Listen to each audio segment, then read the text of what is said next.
आज से पवित्र शारदीय नवरात्रि महापर्व का शुभारंभ। देवी मां की भक्ति में डूबे श्रद्धालु। मां दुर्गा को समर्पित 9 दिन के शारदीय नवरात्र के पहले दिन आज मां शैलपुत्री की पूजा अर्चना कलश स्थापना के साथ प्रज्वलित की जाती है अखंड ज्योति। इस बार 10 दिन तक मां दुर्गा के 9 स्वरूपों की विधि विधान से होगी पूजा अर्चना। घरों और मंदिरों में गूंजेगा दुर्गा सप्तशती का पाठ। नवरात्र पर प्रतिपदा के दिन घट स्थापना का विधान। सुबह 6:09 से शुभ मुहूर्त की शुरुआत। जगत जननी मां जगदम्बा को प्रिय है हर श्रृंगार का पौधा। गुड़हल का पुष्प अर्पित करने से प्रसन्न होती है मां दुर्गा। नवरात्र के लिए महाराष्ट्र के अमरावती से आई सुंदर तस्वीर। मां अंबा मंदिर में की गई विशेष सजावट। नवरात्र के मौके पर मां अंबा देवी का आशीर्वाद लेने के लिए पहुंच रहे हैं श्रद्धालु। मां अंबा देवी में श्रद्धालुओं की विशेष आस्था। नवरात्र पर भक्ति के रंग में रंगी राम नगरी अयोध्या। नवरात्र को लेकर लोगों में जबरदस्त उत्साह देखने को मिला। कलश स्थापना के लिए कलश, माता रानी की चुनरी और पूजा पाठ के सामानों से पटी दुकानें।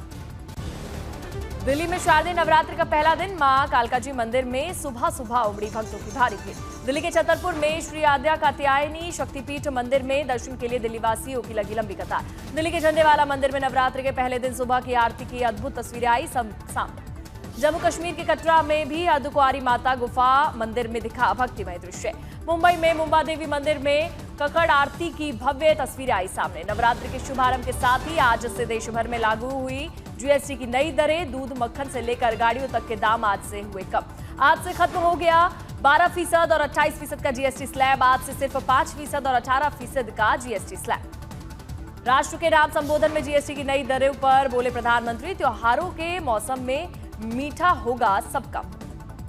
प्रधानमंत्री ने नागरिक देवो भव बोले कि जरूरत के सामान टैक्स फ्री या सिर्फ 5% जीएसटी के दायरे में आए। 99% चीजें 5% जीएसटी के दायरे में। आज से दिल्ली के सभी प्रमुख बाजारों में जागरूकता चलाएगी सीटीआई। पोस्टर लगाकर लोगों को जीएसटी कटौती का फायदा बताया जाएगा। पीएम मोदी के राष्ट्र संबोधन को बीजेपी सांसद प्रवीण खंडेलवाल ने देश को आत्मनिर्भर बनाने वाला रोडमैप बताया। यूपी के उप मुख्यमंत्री केशव प्रसाद मौर्य ने पीएम के जीएसटी बचत उत्सव की तारीफ की। कहा, ये भारत की अर्थव्यवस्था के लिए एक ऐतिहासिक फैसला।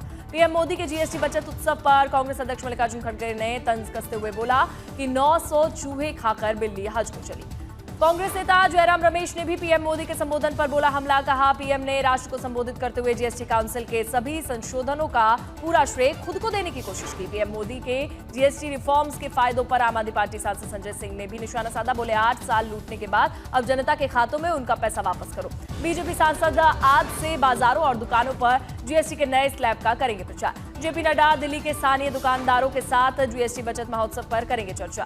जीएसटी को लेकर केंद्र पर विपक्ष का निशाना। ममता बनर्जी ने कहा, केंद्र जीएसटी दरें कम करने का अनुचित श्रेय ले रहा है। ये कदम राज्य सरकार ने उठाया। ममता बनर्जी ने कहा, जीएसटी में बदलाव से पश्चिम बंगाल के राजस्व में 20,000 करोड़ रुपए की कमी आएगी। आम आदमी पार्टी के सौरभ भारद्वाज ने पीएम मोदी के जीएसटी भाषण पर कहा, समय को भारत पाकिस्तान मैच से जोड़ा तो महुआ मोइत्रा बोली, जीएसटी धमाका या डोलैंड का तमाचा। आज तक के निर्माण भारत समिट में केंद्रीय सड़क परिवहन मंत्री नितिन गडकरी ने इथेनॉल को लेकर फैलाए जा रहे भ्रम पर सफाई देते हुए कहा, इथेनॉल से गाड़ी का एवरेज कम नहीं होता और समय के साथ तकनीक में बदलाव जरूरी है। गडकरी बोले, हाइड्रोजन भविष्य का ईंधन है और ग्रीन ईंधन से ही बढ़ते प्रदूषण को रोका जा सकता है। आज तक के निर्माण भारत समिट में केंद्रीय सड़क परिवहन मंत्री नितिन गडकरी ने कहा, देश को आत्मनिर्भर बनाने के लिए ग्रीन ईंधन और हाईवे नेटवर्क पर तेजी से काम हो रहा है। आज तक के निर्माण भारत महामंच से बोले केंद्रीय मंत्री मनोहर लाल, प्रदूषण फ्री करेंगे राजधानी दिल्ली। आज तक के निर्माण भारत समिट के बदल रहा है भारत सत्र में देश के विभिन्न राज्यों के मंत्री शामिल हुए। दिल्ली के शहरी विकास मंत्री आशीष सूद ने प्रधानमंत्री मोदी के नागरिक देवो भव दृष्टिकोण, जीएसटी सुधार और 12 लाख तक आय पर टैक्स छूट को सराहा।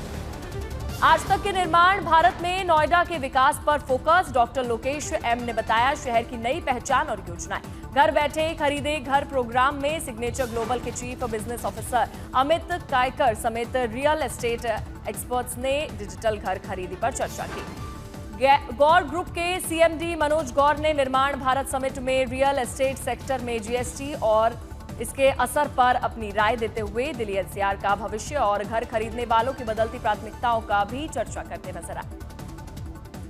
जीएसटी की वजह से क्या हुआ कि जीएसटी रियल एस्टेट के लिए इनपुट क्रेडिट खत्म कर दिया गया था, आपको भी मालूम है। तो एक 18% की एक एक्स्ट्रा कॉस्ट रियल एस्टेट के ऊपर लग रही थी, जो कि अल्टीमेटली उसकी प्राइस के ऊपर कहीं ना कहीं और उसका जो असर फाइनल कॉस्ट के ऊपर पड़ता था। एक तो उसमें डेफिनेटली कम आएगा, क्योंकि हमें हर साल जो है कहीं ना कहीं कॉस्ट जो बढ़ानी पड़ रही थी, एक तो वो कॉस्ट बढ़नी रुकेगी। आज तक के निर्माण भारत समिट में एनएचएआई के पूर्व अध्यक्ष राघव चंद्र और पूर्व अपर मुख्य सचिव अवनीश कुमार अवस्थी ने देश में हो रहे एक्सप्रेसवे के विकास पर चर्चा की।